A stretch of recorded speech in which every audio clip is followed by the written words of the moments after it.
mais, agora que eu vi o tempo que foi aqui, vou tentar me adiantar para dar tempo de falar de tudo. Então, o texto que a gente escolheu aí para apresentar, né, o materialismo histórico foram as teses sobre Feuerbach. O que são as principais ideias? Já vou direto para essas ideias, para depois a gente só ilustrar com algumas passagens. Né? Eu creio que a principal ideia de Marx aí seja uma defesa do materialismo histórico contra o materialismo vulgar e o materialismo contemplativo do Feuerbach. Então, o que significa isso? Né?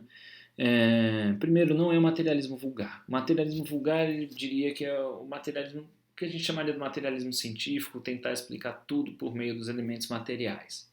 Né? É mesmo assim. Então, é a matéria caderno, né? Matéria mesa, matéria nesse sentido. Como aquela história, não existem pensamentos, são só sinapses, sabe, essas coisas assim, que a gente ouve muito, né? Que faz parte do pensamento médico, biológico, muitas vezes.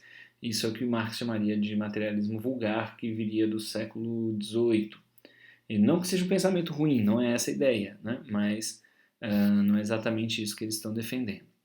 E o materialismo contemplativo é esse do Feuerbach, que é muito voltado para uma questão teórica, como se uma reviravolta na forma de pensar, mas ainda dentro do pensamento, pudesse transformar alguma coisa.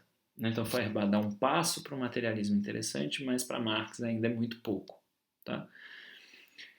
Com isso ele faz uma crítica das ideias centrais do Feuerbach, que são, conforme ele aponta aí, a atividade sensível, a essência humana, o indivíduo isolado e a sociedade civil como elementos importantes de uma certa transformação, que a gente já vai falar disso. E ele propõe, ao invés da atividade sensível, que é o que Feuerbach toma como a base da filosofia dele, a noção de praxis. Contra a ideia de um indivíduo isolado, ele trabalha a ideia de um indivíduo concreto. Não existe indivíduo isolado, existe indivíduo em relações concretas, né? Nesse mundo do trabalho, no mundo da sobrevivência. Em vez de essência humana, enquanto tal, ele está propondo que a essência humana, na verdade, não é uma essência, são as relações sociais, e elas mudam o tempo todo, são dinâmicas. E, ao invés de uma sociedade civil, que é o nome que eles davam para a sociedade burguesa, né, da época, Marx propõe a construção, por meio da ação humana, dessa sociedade civil numa sociedade efetivamente humana. Ou seja, não uma sociedade que trata seres humanos como coisas e da dominação, mas uma sociedade da liberdade e da justiça, né, digamos assim, em que os seres humanos são tratados como seres humanos. Bom, então vamos lá. Para a gente entender um pouquinho melhor, quem foi Ludwig Feuerbach? Né? Ele que nasceu em 1804, morreu em 1872. Então, como eu falei, ele foi muito influenciado pela filosofia de Hegel, né? E a principal característica de Feuerbach é um pensamento antropológico que deveria substituir o pensamento teológico. O principal livro do Feuerbach se chama A Essência do Cristianismo, pelo menos o mais conhecido. Né? Ele tem outros livros importantes, mas o mais conhecido é A Essência do Cristianismo, que é o que Marx cita aí nesse texto que a gente está trabalhando. Então, qual é a ideia aqui? Basicamente, Feuerbach vai dizer que a essência do cristianismo, ou da religião de uma forma geral, não é necessariamente Deus, né? E não é o mundo celestial. A essência do cristianismo são seres humanos. Por isso ele é um materialista. Então, o que o Feuerbach está tentando dizer? Os seres humanos alienam as suas características para um ser divino, ou para um mundo divino. Eu dava aula na faculdade de São Bento, e aí uma vez eu dei um curso dessas coisas para o pessoal de teologia, né? A gente tinha muitos religiosos estudando. Quando a gente fala o nome Feuerbach, eles pulam na cadeira, assim, porque o Feuerbach é muito famoso por fazer essa afirmação. Mas o Feuerbach está pregando um humanismo. Né? Ele está querendo dizer o quê? Basicamente, o ser humano, com todos os seus olhos, seus braços, sua inteligência, sua criatividade, é o grande criador, né? O ser humano é onipresente porque ele conseguiu estar em todos os espaços do mundo, o ser humano é onisciente porque ele pode se comunicar e falar de tudo isso. Só que os seres humanos não percebem essas suas características e a alienam para algo super poderoso e metafísico. Então, na verdade, é como se ele dissesse: Deus e o mundo celestial é só uma projeção dos próprios seres humanos, que não se reconhecem nas suas atividades, por isso é uma atividade alienada, e com isso acabam atribuindo a um outro mundo este mundo aqui, e aí ficam perdidos nesse mundo, porque ficam esperando que esse outro mundo resolva as coisas aqui. Né? Bem toscamente, sou eu assassinando Feuerbach aqui. A Agnes Heller, que eu falei para vocês, né, lá da Escola de Budapeste, tem uma imagem muito bonita num texto em que ela fala que praticamente os três principais autores do século XIX, que influenciaram quase todo mundo depois, autores críticos, foram batizados ou tiveram batismo de fogo no Riacho de Fogo. Esse Riacho de Fogo não é nada mais nada menos que Feuerbach. Então o nome dele dividido, né, em alemão, Bach é riacho e Feuer é fogo. Então os três nomes aí, Marx, Nietzsche e Freud, todos foram influenciados por Feuerbach. E isso é bem, bem real. Né? Tem um livro do Foucault, a gente vai falar do Foucault no construcionismo, que se chama Teatrum Philosophicum, né? Marx, Nietzsche e Freud, que diz ele que são os três autores que influenciam a sua forma, né, de pensar certas coisas. Eles também são chamados os grandes mestres da suspeita, são aqueles que suspeitam da razão como algo que possa conhecer o mundo, né, quando na verdade ela é só o resultado de vários outros processos. Para Marx, os processos econômicos, para Nietzsche, a vontade de poder e para Freud, o inconsciente. Né? Mas basicamente é isso. Marx é claramente um grande leitor de Feuerbach. Né? Nietzsche também era, principalmente por influência de Feuerbach. Nietzsche vai falar que a gente fica acreditando num outro mundo que a filosofia judaico-cristã criou para que a gente neste mundo não lute, para que a gente seja cordeiros mesmo, né? E fique esperando ser feliz em outro mundo. E isso é muito grave. Né? Então a filosofia de Nietzsche faz uma crítica bastante radical a essa postura. E Freud escreve em 1927, se eu não me engano, um livro que é O Futuro de uma Ilusão, em que ele tenta mostrar o perigo da religiosidade, né, como uma grande ilusão que infantiliza a humanidade. E ele propõe então que a ciência, vejam só, né, os cientistas acham que Freud não era cientista, mas ele propõe que a ciência, ainda que limitada, né, e muito, muito pouco romântica em relação à sua visão de mundo, seja uma forma mais adulta de a gente lidar com os problemas humanos e ainda, com todos os limites, a melhor possibilidade que a gente tem para viver melhor. Né? Então, todos eles foram influenciados pelo Feuerbach, para vocês terem uma ideia da importância, né, do Feuerbach. E vira e mexe alguém retorna aos textos de Feuerbach e discute algumas ideias dele. Tá? Mas sim, diante disso, eu queria comentar algumas coisas, né, para defender aquela minha leitura bem resumida ali.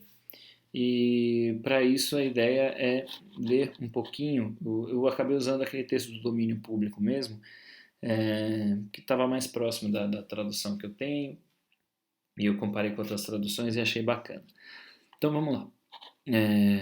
A tese 1 talvez seja mais difícil de entender, e vamos direto, né, aqui para ela e vamos comentando. Então diz ele o seguinte, Marx, né? A principal insuficiência de todo o materialismo até os nossos dias, o de Feuerbach incluído, é que as coisas, a realidade, o mundo sensível são tomados apenas sob, está no texto é sobre, mas é sob, né, a forma do objeto ou da contemplação. Um monte de palavra difícil, né, mas basicamente ele está falando que a insuficiência dos materialismos é tomar as coisas, a realidade, o mundo sensível, só sob a forma do objeto ou da contemplação. Ou seja, ou a gente está falando do objeto, então estamos representando o objeto, ou nós estamos falando de como ele é representado, né, na contemplação. Então, é como se ele estivesse batendo no representacionismo, que a gente falou por um lado, mas também naqueles que só estão pensando cá como é que a coisa é construída. Bateria no construcionismo? Provavelmente sim. A gente vai ver que essa briga também é boa, né? Mas não são tomados as coisas, a realidade, o mundo sensível, como atividade sensível humana. Praxe, ou praxis, né? Que seria com I aqui. Não subjetivamente. Tá? Então, não é nem o que é só subjetivo e nem o objetivo, mas é a atividade humana. Então, o centro do materialismo histórico, como a gente falou, é o trabalho ou é a ação humana. Tá? Então, um pouco parece estranho, porque a gente vive discutindo tudo em termos de sujeito e objeto. O que Marx está propondo é nenhum nem outro, mas a ação humana. Tá? Essa é a base da filosofia. Por isso aconteceu que o lado ativo foi desenvolvido em oposição ao materialismo pelo idealismo. Então, o materialismo ficou pensando os objetos enquanto tais. E aí ficou passivo, é só como a gente vê as coisas. Né? Então eu quero falar dos objetos. O lado ativo, que é o lado das ideias, né, de como opera com essas ideias, ficou com o idealismo, mas o idealismo pensa isso apenas de forma abstrata, pois que o idealismo naturalmente não conhece a atividade sensível real como tal. Então o idealismo está lá no mundo das ideias e está deixando essas atividades de lado. Então o passo importante do Feuerbach foi dar conta dessa atividade sensível. Né? Mas vamos lá. Feuerbach quer objetos sensíveis realmente distintos dos objetos do pensamento, mas não toma a própria atividade humana como atividade objetiva. Então o Feuerbach saiu desse idealismo puro das ideias e trouxe o corpo para a coisa. Isso é uma coisa importante. O corpo, os sentidos, se faz presente. Né?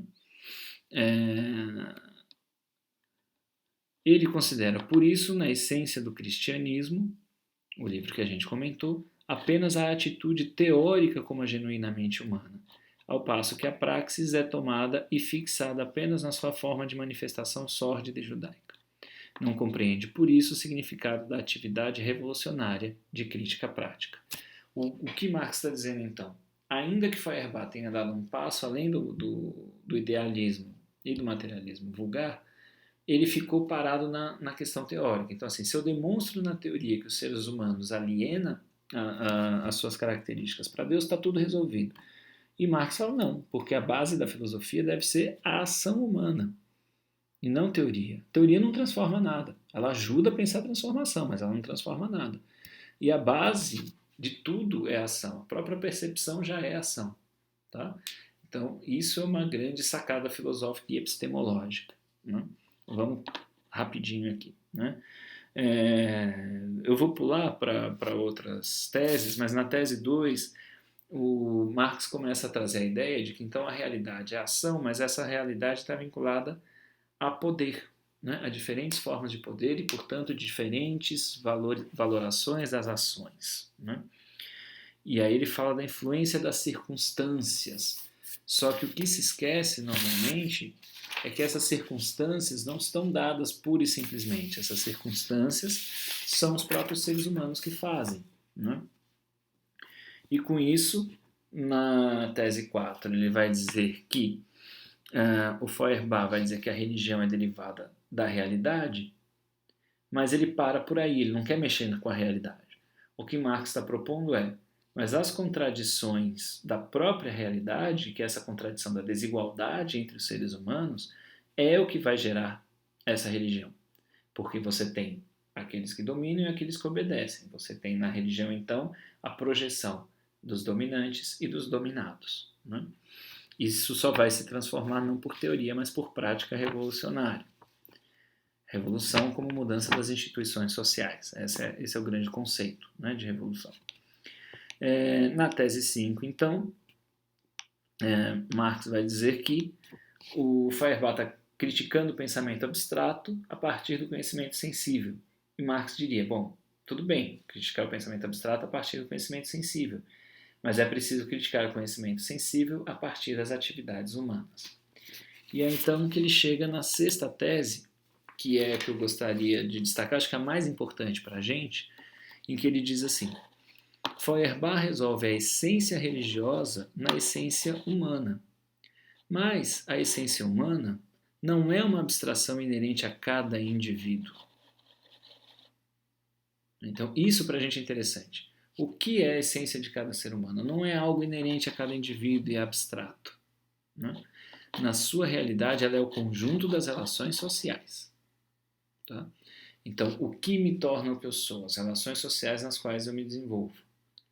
E essas relações sociais, pensando psicologicamente, para a gente faz muito sentido, porque qual é a essência de uma pessoa com a qual a gente vai trabalhar enquanto profissional? É algo que ela traz dentro dela como um problema de desenvolvimento, é algo que ela traz dentro dela como loucura, é algo que ela traz dentro dela, né, como vulnerabilidade? Não. São as relações que a tornam aquilo que ela é. E, portanto, ou eu intervenho na essência dessa pessoa, que eu considero como, sei lá, né, questões de desenvolvimento, questões cognitivas, questões afetivas, pura e simplesmente, ou eu entendo que a essência delas são essas relações e eu tento intervir nessas relações. Né? Então, seguindo a tese, Feuerbach não entra na crítica desta essência real, é por isso obrigado 1. A abstrair do processo histórico e fixar o sentimento religioso por si e a pressupor um indivíduo abstratamente, isoladamente humano. Isso para a gente é essencial. Né? Marx está dizendo, isso não existe, isso é idealismo. Nele, por isso, a essência humana só pode ser tomada como espécie, como generalidade interior, muda, que liga apenas naturalmente os muitos indivíduos. Ou seja, a humanidade são só indivíduos somados, que é o que a gente está criticando desde o começo. Vamos pular a tese 7, a tese 8 e vamos para a tese 9. O máximo que o materialismo contemplativo consegue, isto é, o materialismo que não compreende o mundo sensível como atividade prática, é a visão dos indivíduos isolados na sociedade civil. Ou seja, o máximo que Feuerbach consegue é a visão do indivíduo liberal. Né? Como isolado, como alguém que vai construir sua própria vida e, portanto, sem pensar a atividade prática. Né? Essa é uma crítica bastante direta a como boa parte da psicologia pensaria se Marx fosse pensar a psicologia nos nossos dias. Teses 10 e 11. Na tese 10, o ponto de vista do antigo materialismo é a sociedade civil. O ponto de vista do novo materialismo é a sociedade humana, ou a humanidade socializada.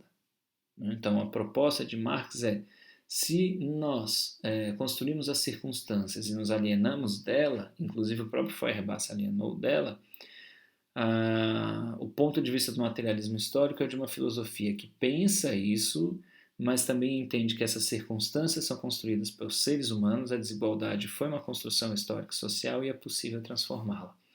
Então, se a gente quer uma sociedade diferenciada, a ideia é transformar essas circunstâncias para transformar nossas consciências e nossas ideias. E vem aí, uma professora minha escreveu isso de uma forma muito bonita, né? A 11ª tese, ou a 11ª tese, que é a mais famosa de todas. Né?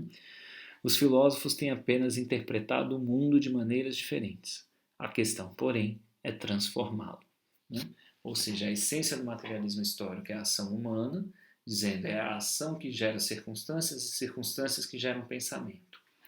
Então, se a gente quer mudar pensamentos, nós precisamos mudar circunstâncias. E a ideia é transformar. Tá? Isso tem 1000 consequências, dá para a gente pensar muitas coisas, mas vamos lá. O terceiro item que eu queria falar é um resumão que eu faço do capítulo do livro de Psicologia Social Crítica, em que o autor descreve alguns dos conceitos principais de Marx para a filosofia. Tá? Então, o primeiro deles é a alienação, porque ele está dizendo, como Feuerbach pensou a nossa alienação na religião, Marx diria, nós estamos alienados do mundo, porque a gente não consegue entender o nosso papel no mundo, o trabalhador não tem ideia do seu potencial, daquilo que ele produz, né? tecnicamente e concretamente alienado do seu próprio trabalho, do processo de produção, né? Então, portanto, ele não entende como esse mundo funciona, ele é alienado dos produtos do seu próprio trabalho e acaba se alienando das outras pessoas. Ou seja, sob o capitalismo, as relações humanas são muito difíceis de serem relações de realização, de contato humano autêntico, e isso obviamente tem consequências psíquicas importantes, né? Isso significa também que nessas relações nós passamos a tratar os seres humanos como o capitalismo nos trata, ou seja, nós transformamos os seres humanos em mercadorias. E com isso a gente recai, né, ou no idealismo ou no próprio materialismo mais rudimentar, em que a gente toma a essência psicológica das pessoas e a soma dessas pessoas como o que forma a sociedade. E é isso que a gente chama de psicologização, né? E diria o autor lá, que agora eu não anotei o nome dele aqui, depois eu posso falar se vocês quiserem, é o de que a psicologização das relações sociais, ou seja, onde a gente não vê as relações, mas vê problemas psicológicos, não é tanto uma prática discursiva ou cultural, né? Então, diria esse autor lá, não é bem como o construcionismo explica isso, mas é uma expressão das relações sociais sob o modo de produção capitalista, né? Seguindo, então, ele diria que a psicologia social hegemônica, ou no livro ele chama de psicologia social ortodoxa, é uma ideologia ou uma expressão institucional da alienação. O conceito de ideologia para a gente vai ser importante. Eu vou falar muito rapidamente dele, porque senão a gente não vai entender por que o livro do Baró lá na frente se chama Ação e Ideologia. Tá? Mas o conceito de ideologia é o de, primeiro, é quase sinônimo de idealismo. Então, quando Marx e Engels escrevem a ideologia alemã, eles estão criticando os filósofos alemães que, como Feuerbach, acreditavam que estavam com um pensamento materialista, mas eles ainda não tinham percebido as relações materiais concretas que determinavam o pensamento humano. Então, essa é uma primeira ideia de que a ideologia é resultado das questões ou das relações concretas e os próprios filósofos não percebiam isso. E, portanto, a ideologia é considerada praticamente um erro de pensamento, uma alienação, né? Na fase mais madura de Marx, já no Capital, ele vai defender a ideia de que a ideologia continua sendo essa forma de pensar que não percebe suas determinações concretas, mas tem um item que enriquece o conceito, que foi expresso na frase: a ideologia dominante de uma época é a ideologia das classes dominantes. Ou seja, essa não percepção das relações concretas não se dá também num espaço abstrato, mas se dá a partir das classes dominantes, que vão colocar suas ideias como as ideias para todos e que explica a vida de todos. E aí o etnocentrismo é importante, né? O racismo é um grande exemplo de ideologia, né? Em que a classe branca, os homens brancos pensam o mundo e dali eles vão classificar os outros, e acaba que as classes dominadas pensam como os dominantes porque eles têm o poder de produção de conhecimento e de divulgação do conhecimento, né? E tomam esse conhecimento como universal e que serve para todas as pessoas. Isso significa que a própria ciência pode ser considerada ideologia, né? Ou seja, a ideologia serve para ocultar relações de dominação e justificar a desigualdade. Então, a ciência acaba fazendo isso. Lembra quando a gente falou de racismo, frenologia, e a gente pode falar da psicologia hoje, né? Por outro lado, e aí não é difícil a gente pensar nisso, se a psicologia se coloca aí, é também a psicologia uma ideologia, né? Ou seja, boa parte das grandes questões sociais que as pessoas enfrentam vão ser descritas, trabalhadas, traduzidas como problemas individuais, de histórias individuais ou de relações de muito pouco alcance, né, dentro de uma vertente muito psicológica, tá? Então, essas ideias são extremamente importantes para a gente entender um pouquinho de como o marxismo ajuda a psicologia a fazer uma autocrítica, né, e propõe uma outra teoria sobre a consciência e até o inconsciente, para a gente poder pensar aí qual seria o nosso papel dentro dessas vertentes, né? Então isso é uma outra forma de pensar que dá uma lente para a gente olhar para o mundo, que não acredita nem nas ideias puramente, nem na atividade sensível, mas na ação humana e uma forma de a gente entender como essa ação se distribui na sociedade e como isso reflete na nossa forma de pensar, e isso tem relações de poder extremamente importantes. O quarto item é o da gente entender um pouquinho de como a psicologia chega no marxismo brasileiro. E aí aquele textinho do Rumos e Percursos vai me orientar, mas eu vou fazer umas fofocas breves e breves homenagens a algumas pessoas e uma piadinha bem infame no final. Então, a gente viu lá no texto, né, para quem leu, que o marxismo chega no Brasil de forma muito esparsa, até que em 1922, ou seja, cerca de 100 anos atrás, bem depois do mundo todo, para variar, o Partido Comunista Brasileiro começa a divulgar o marxismo de uma forma um pouco mais organizada, né? Na psicologia, a gente teria uma primeira manifestação mais clara em 1954, com a tese do Dante Moreira Leite na Universidade de São Paulo, da crítica do caráter nacional. Ele já é um crítico da tentativa de pensar um caráter único dos brasileiros, é um crítico do racismo e já traz alguns conceitos marxistas na sua forma de construir psicologia. Além de ter traduzido livros importantes, né, o Dante é um cara interessante. Mas, vamos dizer lá, os autores, Nabokov e Odair Furtado, que é nos anos 70 que o Brasil começa a ter uma expressão maior do marxismo. Então, com os institucionalistas franceses, o Lapassade e o Lourot, que vão parar na Universidade Federal de Minas Gerais para dar alguns cursos, depois em alguns outros lugares, mas trazem algumas ideias do marxismo francês para a psicologia brasileira. A Argentina desenvolveu muito do marxismo, né, dentro do seu pensamento. Então a gente tem lá na Argentina o Henrique Pichon Rivière, que é um grande teórico de grupos, e ele já é influenciado também pelo Mead, pela Melanie Klein, né, como uma psicanalista importante ali nos anos 40, 50, e por Marx. Né? Então há um freudomarxismo latino-americano, digamos assim, que é quase um kleinismo, um marxismo, né, desenvolvido pelo Pichon Rivière, que é um grande teórico de grupos e que serve muito para a gente pensar a questão de saúde mental e outras tantas coisas. Tá? Eu posso também dar indicações mais adiante para quem se interessar pelo Pichon Rivière e pela sua forma de pensar grupos.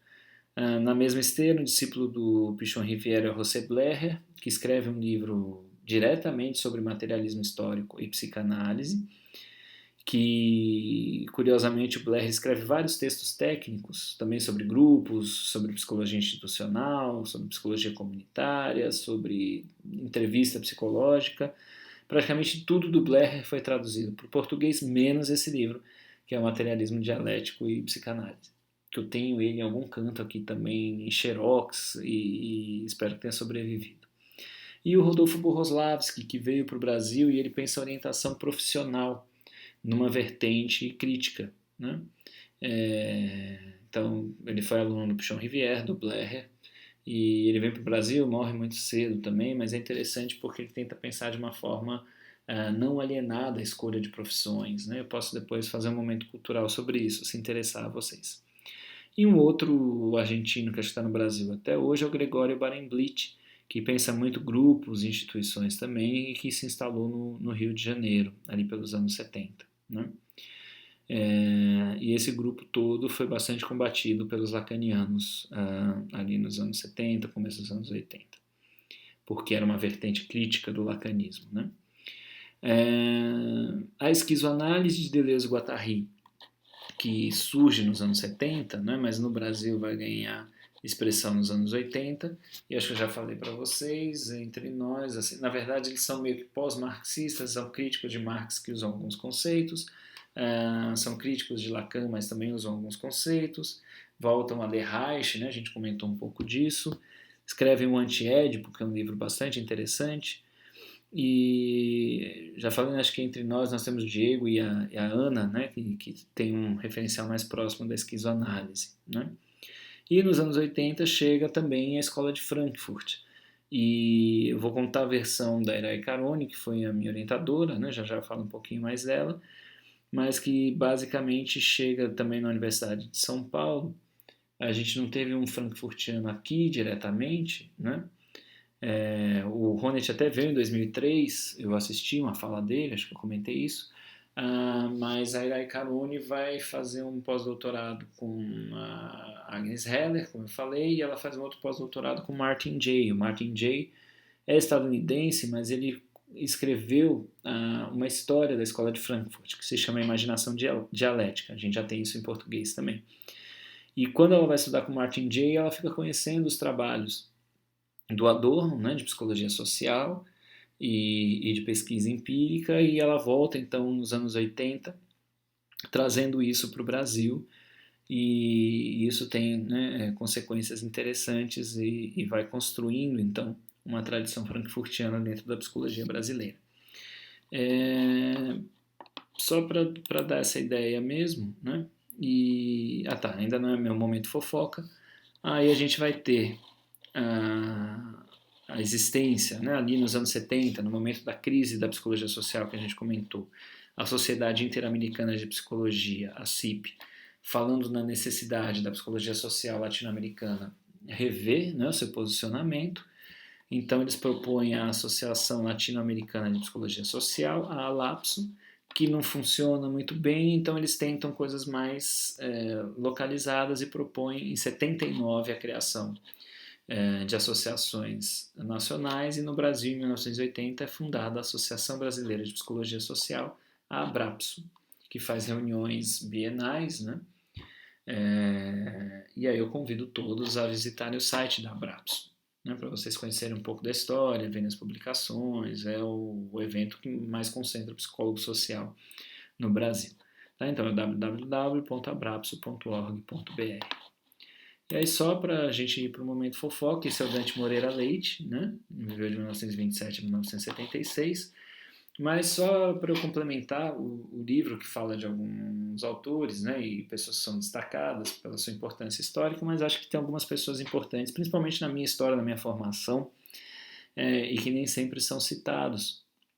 E aí, só para vocês conhecerem um pouquinho a carinha deles, né?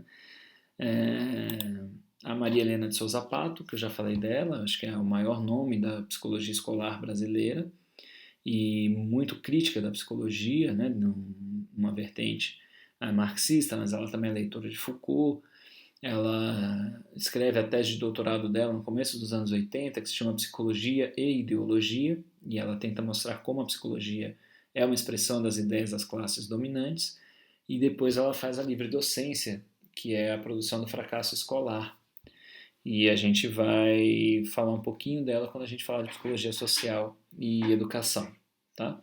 Ela foi minha professora só na pós-graduação, não tive aula com ela na graduação, mas eu considero que os textos dela, ali dos anos 80, teriam para a gente aqui no Brasil, se tivessem maior divulgação, provavelmente o mesmo peso que o Martin Baró teve na América Latina. Né? Eles pensam coisas muito parecidas, eles têm leituras muito parecidas e estão produzindo na mesma época, mas é isso, ela é mulher brasileira, né? Então, e não teve, né, o apelo editorial que a Silvia Lani teve, mas considero ela uma das maiores autoras no Brasil dentro desse aspecto, né?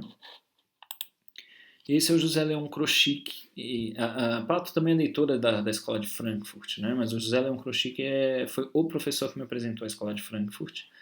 Ele, segundo a Irai Carone, né, a partir desse momento que ela traz algumas coisas da Escola de Frankfurt para o Brasil, ele logo se interessa e se torna um dos grandes especialistas aí. O livro mais importante dele é Preconceito, Indivíduo e Cultura, né, um grande pensador do preconceito. Hoje ele faz uma pesquisa sobre a questão da violência nas escolas e sobre inclusão. Inclusive, tem gente da UFES, né, o pessoal da educação na UFES tem trabalhado com a pesquisa dele, com o Observatório de Violência nas Escolas. Então, para quem se interessar, é possível, né? Eu fui convidado para fazer parte desse grupo, mas infelizmente são tantas coisas que eu não consigo, né? Mas ele foi talvez o professor mais influente na minha graduação.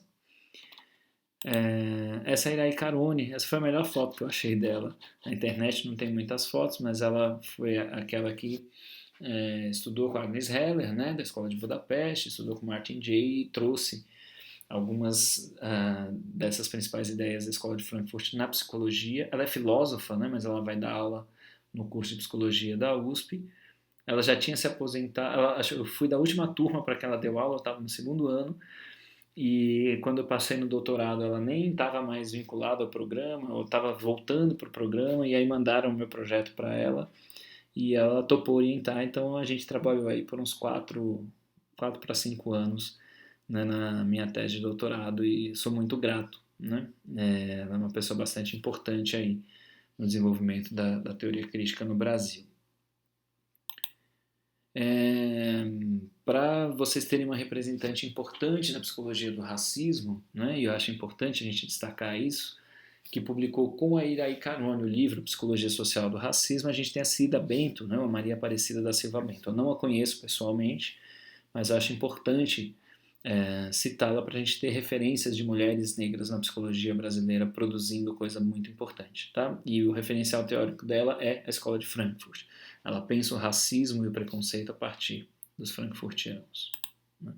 E aqui eu apresento mais 2 professoras e um cidadão muito simpático, no lançamento do livro que eu organizei com a Claire, a Marie-Claire Seckel, que não foi minha professora, mas se tornou, ela hoje é professora da USP, né? Mas assim que ela se tornou professora lá, eu estava fazendo algumas coisas na pós, a gente ficou amigo, e minha amiga até hoje, e ela tem um trabalho pioneiro juntando o Walter Benjamin, que eu acabei não falando, né, da Escola de Frankfurt, com o Winnicott.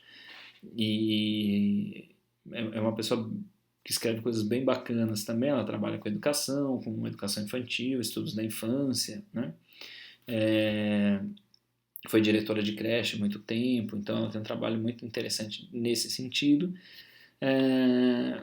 Nós organizamos o livro, esse livrinho aqui sobre licenciatura em psicologia, e aqui é a foto do lançamento em 2013, num congresso. Vocês vão ver aqui é COMP, Congresso de Psicologia Escolar e Educacional. Essa é a Marilene Proença, que foi diretora do Instituto de Psicologia da USP até pouco tempo. Vocês vão estar falando da USP porque são pessoas mais próximas, né? E ela tem trabalhado muito com a teoria histórico-cultural do Vygotsky, e mais recentemente ela tem coordenado um laboratório de estudos sobre Martim Baró. E foi ela que escreveu a apresentação do livro, né? E esse cara aqui não vale a pena falar. Então, é isso, e daqui a pouco eu posto, né, faço os vídeos sobre o construcionismo e a gente conversa mais no nosso bate-papo.